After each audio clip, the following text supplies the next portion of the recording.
GloryDaze. The best of Morning Glory with PJ and Jim on Radio Nova. With Merlin Car Auctions. With 2 car auctions weekly, Tuesday and Friday mornings at 10:30. See merlin.ie.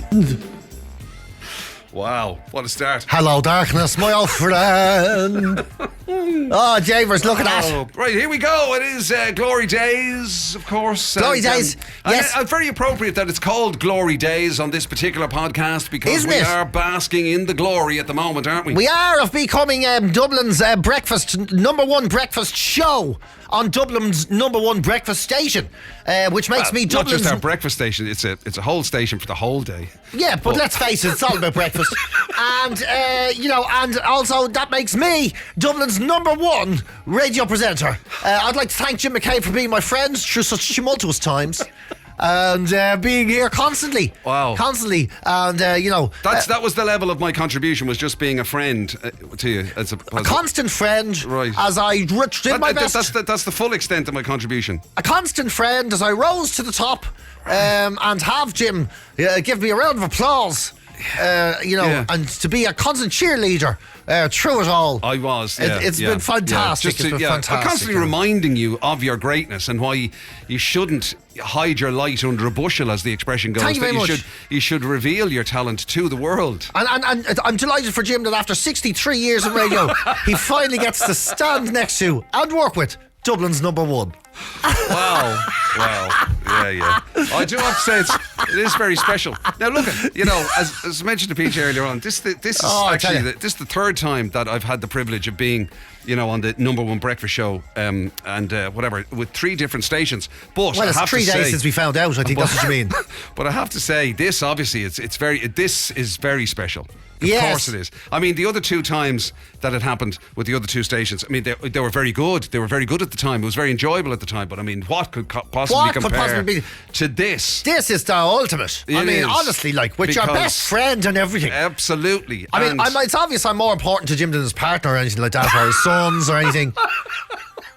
As obviously he puts me way above those other people.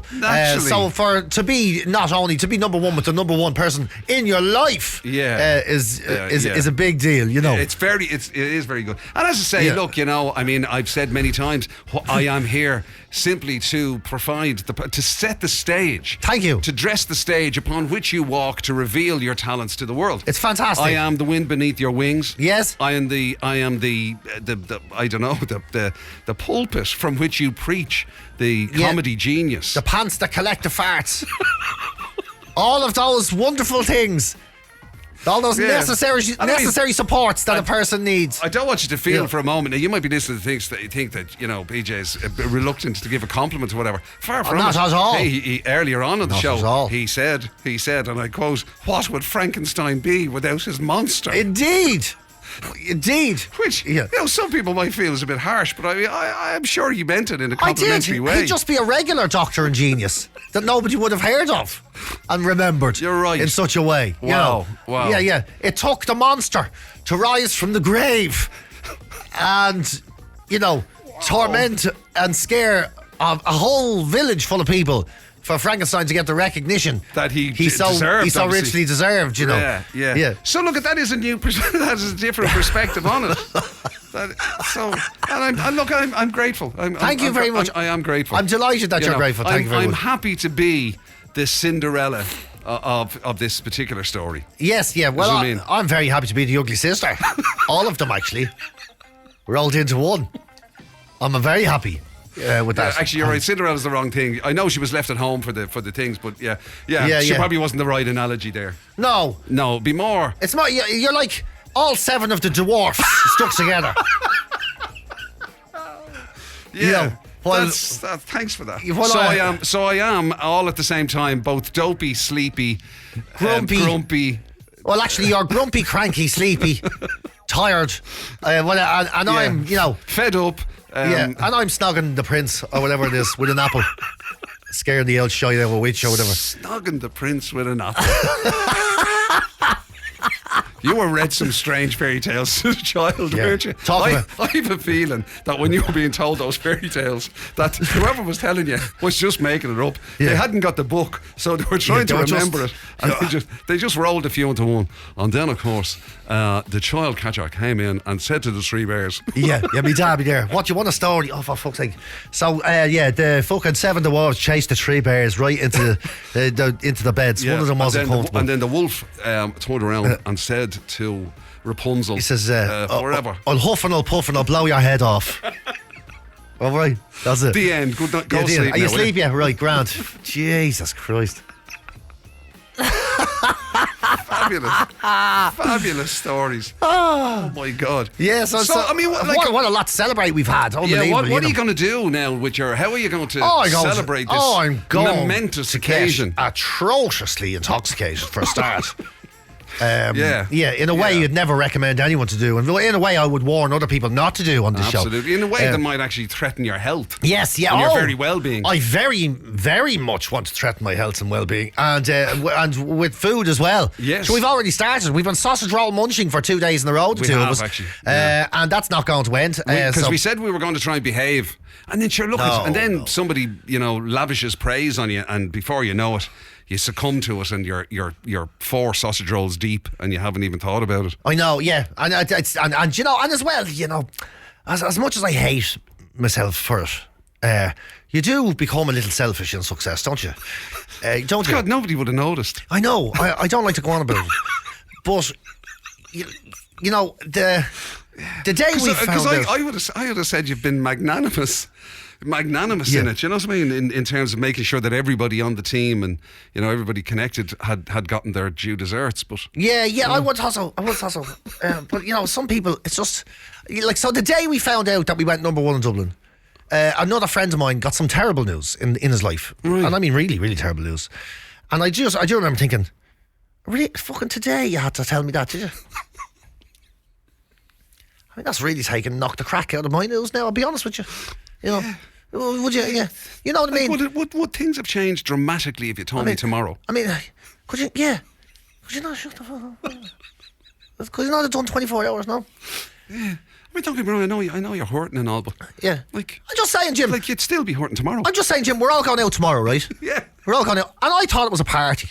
Yeah, and now it's not. Now it's a support, and I'm really not in the mood for that. Kind of, I want to celebrate. I want to celebrate you and me. Obviously, without you, but I want to do it. I just want you to know I appreciate. The thanks. Idea. I know I won't be allowed to go, but thank you for being able to celebrate. I will. People. I'll definitely say to Jim in his absence. We'll be doing all of that. Yeah, and it's unfair. You don't want to celebrate with me either. I totally understand that. You want to, you want to be the centre of attention for change, and that's all right. Wow, yeah. Anyway, you're right. It's very unfair. They nailed the topic of conversation when you're celebrating. The human part of you goes, oh, fuck's sake, right? Yeah. And then, now, and we're all going to get together. We love this guy, and we're going to support him. Of course, we are. It's terrible news. It is terrible news, But I will be trying to walk in. Has anyone heard mine? At some point, I'll go, at least it's not all bad. I'll go, at least it's not all bad. Yeah. I mean, just in case anyone's wondering, how my week was. I would, I'd say that's the way you should go into it. You should go like, oh, that's terrible. That really is terrible. Anybody else? Any other news? Yeah. Like, anybody? No, I have some news. Just anybody like? Would anyone like to go first with something that's different? Anyone at all? No. Would anyone like to hear some good news? I think I could. Yeah. Do you know what we all need? We all need a little pick-me-up. We need a pick-me-up, yeah. And I tell you, I might just have the thing for you. I tell you what, if you buy me around, and I'm going to cheer everyone up in a minute. Exactly. I'm going to cheer everyone up. It's the least I could do. Yeah. Now, with some glorious news. And get one for Jim as well. I know he's not here, but I'll have it on his behalf.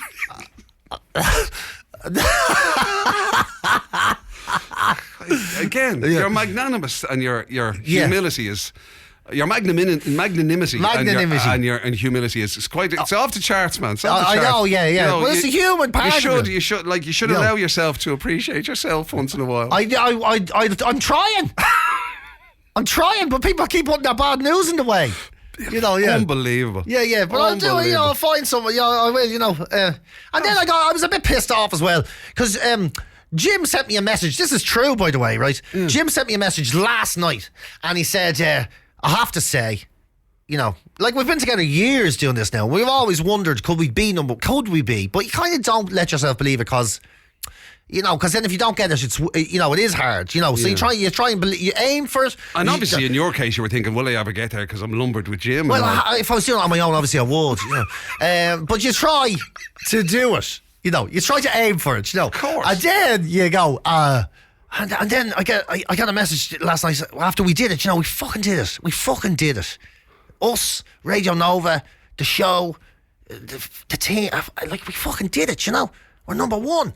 And then Jim sends me a message and he goes, "It's unreal. I'm kind of overcome. I'm overwhelmed with all the messages and the support I'm getting from people." Yeah, with the outpouring of love. The outpouring of love, and like, people I hadn't heard from for years. I sent me messages and I was like, I haven't got any fucking messages. Who's sending you messages? No one said a word to me. Where are you seeing that? I was on to my social media and all. I was looking. His response was, "Where are you seeing that?" Yeah. And I went, "No, to my phone." Or I whatever. went on like to my social media, and you know the only people that said that to me were, you know, the mad half-wits and all. Be looking for free shit. Yeah, I was there. What? No, but not a fucking thing. In fact, one of the messages was from Jim.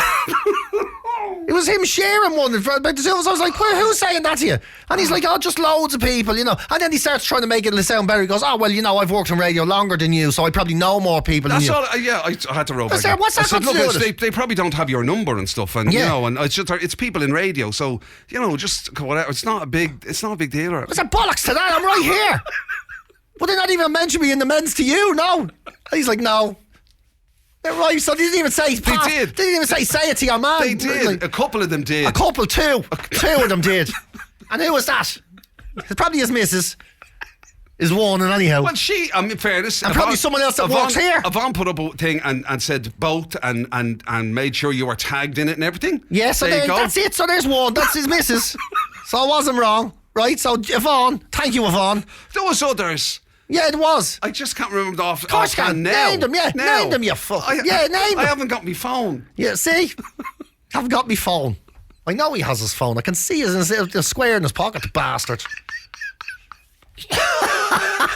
Yeah, haven't got my phone. Oh, a load of bollocks. Anyway, just saying, there's been, you know, it's lovely sometimes you get, you know, it gives you a nice warm feeling and everything. Yeah. Grant, yeah. Well, that's fair enough. Yeah, Grant. I wrote a book and all. No one even sent me messages. He's actually, I tell you what when he's hoping for as well, what happened. You know that we were talking about going out and celebrating, and it is worthy of celebration. I definitely thought so, yeah. If anyone would fucking like to. If it's not all maudlin shite, well, you go on, yeah. Yeah, if you could forget about that and going on in your own life and allow PJ to enjoy this, that'd be, you know, if you don't mind. Yeah. But the thing about it, he's actually, when he literally said he's going out to go and get, you know, properly fizzied up to his eyeballs. Oh, yes, in celebration. And he knows, you see, that I'll do the same. Oh, right. I know he will. There's no Jabers, yeah, so and he's actually hoping that I get so fizzied that I pop me clogs and he gets to celebrate my funeral. Yes. That's what he's hoping for. Well, I have it planned, that's all, you know. I know the speech is written for years now. Surprised you've lasted this long. That's what he's hoping for. He's hoping that now that the accolades have come in, he's hoping that, right, I just need to bump Jim off, and then it can be, you know, not only will I be taking all the praise for being number one, but I'll also get all of the sympathy for having lost a chum. Yeah, they'll probably still text your phone instead of mine and you'll be dead. And your phone will be in the coffin. Brr, brr, sorry to see you dead, Jim. I'll be giving me speech. I'll be there going, my friend is dead. I'm so upset, and your phone will be buzzing. Jesus, Jim, he's a dose, isn't he? So mull, he never shuts up, does he? Wow. Yeah.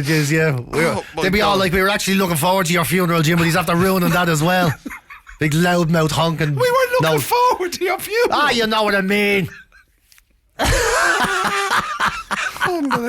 The soup, anyway, you know, the sandwiches, yeah. Oh, yeah. In fact, to be honest with you, I'd say the vast majority of people that do end up going to my funeral will be there treating it pretty much like a free gig, right? Because it'll be a free opportunity to see you perform. You know what I mean? They'll be standing room only just because of it. Oh, this would be great now. This would be great. What time's PJ on? What do you mean on? It's not a fucking gig. It's not a set list. Yeah, it's a funeral. Yeah, no, I know, but whatever. What time's the priest over? What time's PJ on? He's on after the interval and before the sandwiches and the soup. He's doing a half an hour. That's what it'll be. Yeah. Ladies and gentlemen, thank you for coming to Jim's funeral today. Yeah. That's what it'll be. Where's Jim's funeral on? What church? Oh, no, it's not in a church. No. It's in Vicar Street. It's in Vicar Street, PJ is doing a set. Yeah, he's doing a set. He's got a backdrop made and everything. Yeah, picture of Jim in his coffin and all. Fucking, that's unbelievable. I mean, the level of abuse that I've taken in the God knows how many years I know you. I know, yeah, but sure was all worth it. Wasn't it? Look, number one. It was all worth it, wasn't it? You know what I mean? Yeah. They do say you have to suffer for your art. And all the abuse I give Jim, it's not nearly as much as the abuse he gives himself. You know. Yeah, see, we were at number one and we were like, holy, and we were all celebrating and all. Oh, there was people running around that had nothing to fucking do with that, celebrating and everything. And you get a lot of them. And then there was Jim standing in the corner going, no, can't believe it. No, not me. No, not me, no. I don't deserve such a thing. Couldn't be me. I think that's it. Yeah, it couldn't be me. He took his shirt off and tied a knot in the rope and started battering himself in the corner. He joined Opus Dei the next morning. He said, please take a sinner. I'm undeserving. He has a leg brace on him now to torture himself because he knows he shouldn't be feeling such joy. He shouldn't be allowed to appreciate the greatness of a good time. And that's why he's getting pissed twisted tomorrow, because he needs a hangover to feel normal. GloryDaze, the best of Morning Glory with PJ and Jim. With Merlin Car Auctions. Save thousands when you buy your next car at trade prices with merlincarauctions.ie. Radio Nova. Of course, the Winter Olympics is on at the moment. It's on, yes. Now, I haven't watched a single moment of it. I haven't yet. I haven't seen any of it. Oh, I'm definitely getting into it though. Really? And you will be absolutely glued to the ski jumping when I tell you about this next story. Yeah. No doubt about it. In its 26-year history, the WADA, World Anti-Doping Agency, they've had thousands of questions about athletes using illicit drugs and cheating and performance-enhancing jobs. Performance-enhancing drugs, all of that, And every time people come together to compete for anything at all, there will always be some trying to get an advantage and trying to cheat. And sometimes it goes from the bizarre to the unusual and back to the outrageous. And ski jumping, very popular in Poland. And they saying that maybe there's this new thing that's been called penis gate at the moment. Where what? Yes, sorry, what? Oh my God! Yes, that's what this has been dramatically called.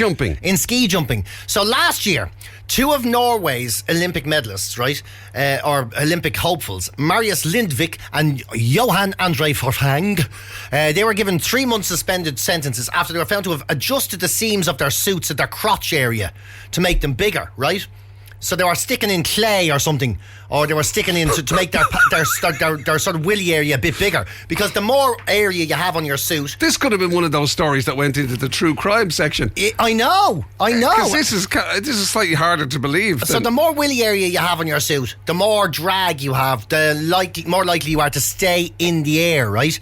So and they reckon that it's quite scientific. Like if your suit size, so it doesn't drag you down, it helps you stay up. Yeah, they reckon every 2 centimetres you get an extra few metres jump, right? So they're saying. So, wow. So it's very much in their interest. But now they 3D scan the genitals of the ski jumpers to see if it's tight and to see if there's clay in there or if anybody's put something into their pants to make that area bigger. So so they 3D it. So now, what are the ski jumpers doing to try and get around this? So they're injecting acid into their willies to make their willies bigger. Oh my God! Yeah, for the sun. Acid? For the scan. Yeah, they're putting this type of acid into their willies. Well, this is this is what's alleged anyway. And this comes under performance enhancing drugs. Yes, yeah. Isn't it mad, isn't it? So you make your willy bigger for the scan, and that means your suit is allowed to be bigger. Therefore, your suit catches more air, and you get more hang time in the air because you're. Who discovered that? I have absolutely no idea. How was that discovered? I have no idea. That particular area of your anatomy being enlarged would help you stay in the air for longer. Isn't it amazing? How do you get... I mean, that's... Yeah, hyaluronic acid they put in. And it makes it sort of balloons your area for a little bit, and it wouldn't work on any other particular. You couldn't like do it to your arms. Well, I suppose it'd be a bit obvious if you have one huge arm. Or if suddenly you grow, like people are used to seeing you, right? And then you look kind of normal. And then all of a sudden your arms are hanging down by your knees, and you're like, "Have they always been like that?" You're like, "Always, yeah, always like that." And then they gradually shorten as the competition goes on. Whereas Willie is generally not seen by most people. Yes. Therefore, you can sort of make it bigger or smaller. For competitive purposes, and I suppose if it's big enough, you can use it as a rudder. You can steer and everything. Like an airplane. Are we saying that joystick? Linford Christie was ahead of the game? It seems he may well have been if he was a ski jumper, and that's the thing, isn't it? Maybe. Well, about ski jumping now. What about maybe it was an asset for the 100 metres or whatever he did? I wouldn't think so. See, this is the thing, isn't it? It's added weight when you're running, but it's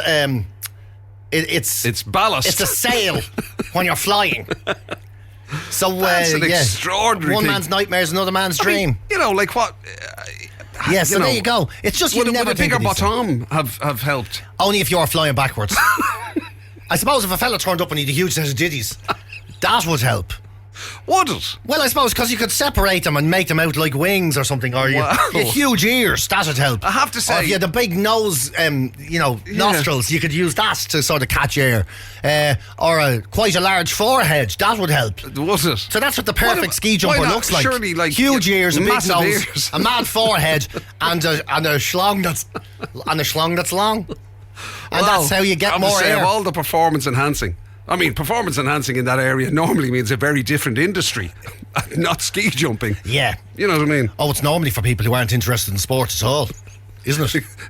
Unless it's, as you often used to refer to it, indoor amarantics. Amarantics, yeah. Normally, this kind of performance enhancing is just for somebody that's had a Chinese and would like a bit of...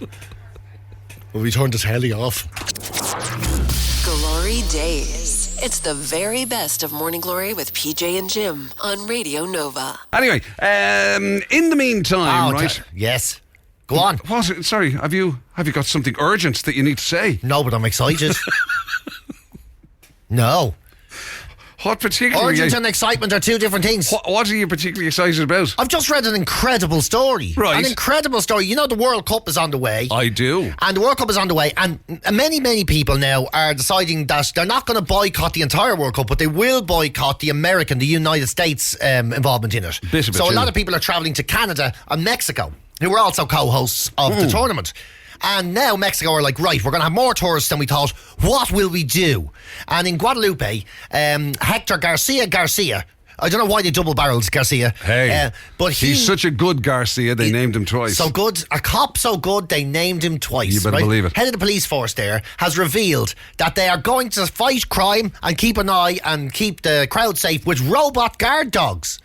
Ooh. They've released a new division called K9X. And they announced that this is going to be a future robot guard dog, essentially robot police dogs, who will be policing the crowds and capable of entering dangerous situations. It protects the physical integrity of two-legged officers, it says. See that now? They're not differentiating or discriminating between human and dog. No, they're two-legged officers. They're literally, you're either a four-legged officer or a two-legged officer. That's it. You're all equal in the eyes of the law. That's it. And they've even released a video because, of course, they can video the crowd as they're involved in it. And they've through their bionic eyes. Through their bionic eyes. Wow. And they've released a demonstration video, where one of the dogs is running through an abandoned building and he's climbing the steps and all, chasing this mad fella. And then he goes... Oh, he climbs steps? Yeah, it's a proper... It can do anything. That's brilliant. So we're not talking about that rubbish one that used to be in Doctor Who? No, not that. That went around on wheels? That's just a hover dog. It looked like a really bad kind of... vacuum cleaner. Actually, yeah. It looked like a vacuum. It was like somebody had just, I don't know, stuck an upside down bucket on a head on a robot vacuum cleaner. Yeah, no, this looks like a steel Alsatian or something. Wow. And it runs up the stairs, and then it goes, because it is a robot, it goes, put down your gun. It says, put down your gun, you. A talking dog. A talking dog. And then it tells the person they're under arrest and everything. Oh, it's my. Incredible. It's the future. But imagine your man just goes, do you want a biscuit? Yeah, exactly. Who's a lovely boy? Who's a lovely dog? Little C3PO doodle. And suddenly it goes... little metal ears go backwards. Yeah, and yeah. the big eyes. Yeah, yeah. Do you want a little scratch under the tummy? Go on. You want a little scratch under the tummy? You do. And then the gun pulls out his gun and goes, "Don't make me do it! Don't make me do it!" Wow. Yeah, it's amazing, really, isn't it? That is extraordinary. Robot guard dogs. I mean, to be honest with you, police dogs. Police dogs, in the way that they're trained anyway, would be, I mean, they can be ferocious. Obviously, that's what they're designed to be. That's the thing. Why not use a real dog? I don't mean to be like. There's no teeth on this thing or anything. Is there no teeth on it? No. So all he can do is sort of have a chat with you. He'll hunt you down and go, "Come here, listen. It's not worth it. Yeah. Hand yourself in now." Maybe though. Maybe it's not going to savage the criminal. Maybe it's because robot dogs aren't susceptible to to the charms of a wily thief throwing them dog biscuits and raw meat. Who'd bring raw meat to a football match at the World Cup? To be honest, a lot of Scottish fans, I'd say. There's loads. It'd be the Scottish. I was going to have it for my own, but I'll tell you, if you want it. The Scottish team will be there, they'll release all the robot dogs and they'll be going. Oh. All the Scots will be lifting up their kilts and the robot dogs will be going, "I've never seen so many sausages. I didn't know where to look." Wow. There's a few countries. Maybe there's some of the reasons that you have to go robot as opposed to genuine, genuine dog. Yeah. So they can't be confused by Scottish fans, basically. Yeah. Yeah. And you don't have to feed them and whatever. Don't feed them. You don't have to go around chasing your dog with a poo bag. It's just getting stupid. Let's try. Yeah, I suppose, but you have to charge everything nowadays. If you're going, you want to go for a walk? Oh no, you're not charged. I'm not. Yes, go get him, and you send him off on some England fans causing trouble, and the dog stops in the middle and says, "Derek, you're after forgetting to charge the dog again." Because I was doing my headphones.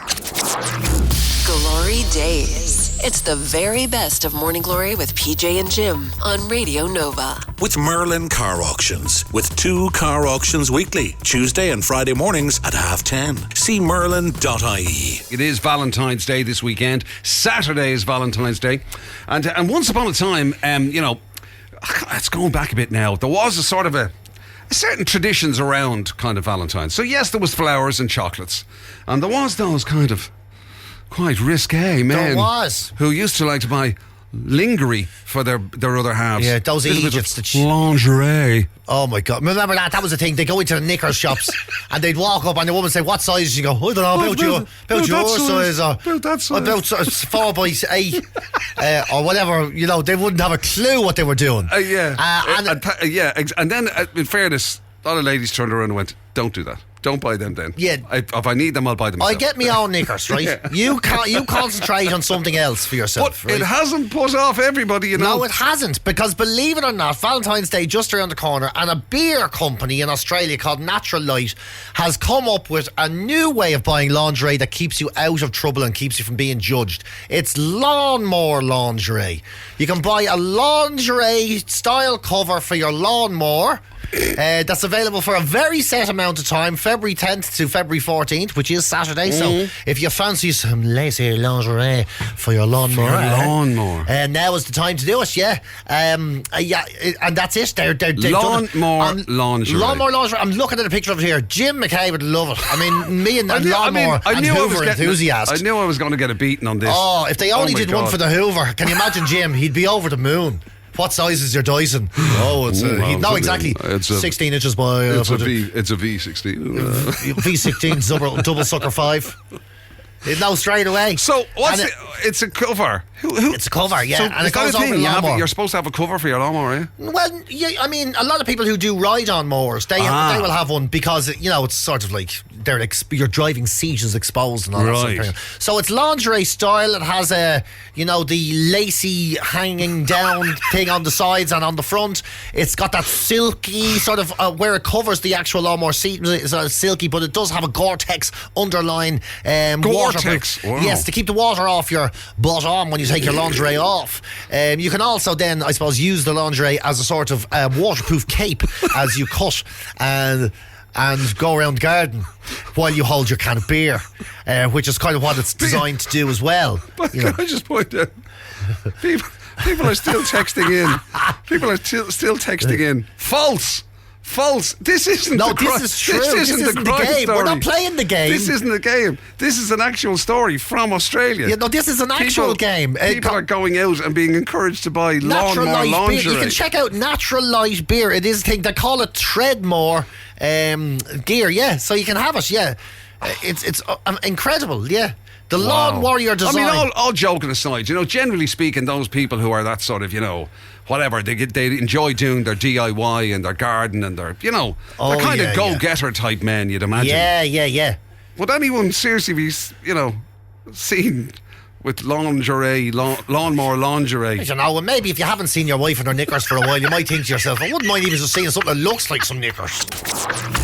GloryDaze. It's the very best of Morning Glory with PJ and Jim on Radio Nova. Our guru in the corner there. I'm going to have to think of a better name than that. I can't just call you our guru in the corner. But, we're very lucky. I've said this many, many times. That's a great old name for a feature on the show. And now it's time to speak to the guru in the corner. Actually, maybe you're right. Maybe we'll make that a regular. But anyway, look, we are very lucky. I know you know this because, being regular listeners to Morning Glory here on Radio Nova, you'll know that one of the things that makes this show so special is the ability to have insights, to have a veritable Dublin Dalai Lama, Where are you going with this? In our midst, you know what I mean? And one of the many, many, many things that he's said over the years that has proven to be absolutely correct is his great expression that no good deed goes unpunished. It is true. It is true. Even when you intend to do the best you can and help others, it can go badly wrong. Yes. Stay away from contentious issues would be my thing. Like contentious issues like the world of squirrels. Who'd have thought squirrels could be contentious? Yes, so there was a faux pas happened with a squirrel activists in England, right? Wow. So squirrel activists came together to have a talk on how to preserve and multiply the red squirrel, which is native to the UK, native to Ireland as well. Yeah. Now the problem is grey squirrels were brought in from North America many, many years ago, and they're predatory to the red squirrels. So there be the dilemma. Now a British baroness, she showed up, Sue Heyman of Ulloch, the Baroness of Ulloch. She showed up to make a speech. That's always when a baroness shows up to help out. A Baroness of Ulloch, by the way, that means she is B. Ulloch. Excellent. So the Bullock. And she did make it. And anyway. she did. She turned up to speak in defence of the red squirrel. And she arrived in a Dolce & Gabbana dress decorated with pictures of grey squirrels on it. Oh my God, the faux pas. The world of squirrels is in uproar over it. Right. It's in uproar. Ian Glendenning from the Squirrel Society has said her fashion decision was completely bizarre and upsetting. We're a charitable organisation and we do valuable work conserving squirrels by culling the greys. And I spoke to people who attended and they told me it's outrageous. They contacted the Baroness and they asked her. I would have to say that, to be honest with you, and I know you were a fan for a long time of a large print, particularly a large animal print. Yes. But the very fact that a dress exists which has pictures of grey squirrels on it comes as a little bit of a shock to me. Well, more about that. More about that. Really? Yes, because the man Ian Glendenning was so upset by the dress, he went online to figure out where to get it. And he said... Don't tell me it was specially made. He said you can't find it. You can't find it. But there are second-hand versions around for €717. He wants people to know that. Yeah, it seems a strange thing to promote. He also says, I've no idea if she wore it out of ignorance, out of the problems grey squirrels cause, or if it was a conscious decision from her, as the Department of Food and Rural Affairs is against the killing of any wild animal, be it a grey squirrel or not. So he thinks it may have been sinister. So they contacted the Baroness. So she may have done it as a stunt. Yes. Oh yes, I'm here saying, save the red squirrel, up with the red squirrel, and all that kind of carry on, while secretly wearing grey squirrel clothing. Yeah, so there you go. Yeah. So she was a squirrel in squirrel clothing. She was. Wow. By all accounts. Unbelievable. To the very suspicious Ian Glendenning. Anyway, they contacted the Baroness. Her quote was, "I'm sorry, I just didn't know what I was doing." Very believable from a baroness. I will say that sounds the most believable, plausible prospect. She just thought, speak for squirrels. I'll have a dress with a squirrel on it. I'll wear the squirrel. That's exactly what happened there. That's exactly it. She literally didn't probably realise that there were two very different types of squirrel. She probably thought there was loads of squirrels. I'm wearing the squirrel on money. Look at that. How much more support can you get? I'm wearing the squirrel dress. I don't know how many colour squirrels there is. I didn't realise it was like wine, where there's only two. I thought there was yellow squirrels. You've been listening to Glory Days, the best of Radio Nova's Morning Glory with PJ and Jim. Catch the show live weekdays 6 to 10 on FM, online at nova.ie, or on the Nova app.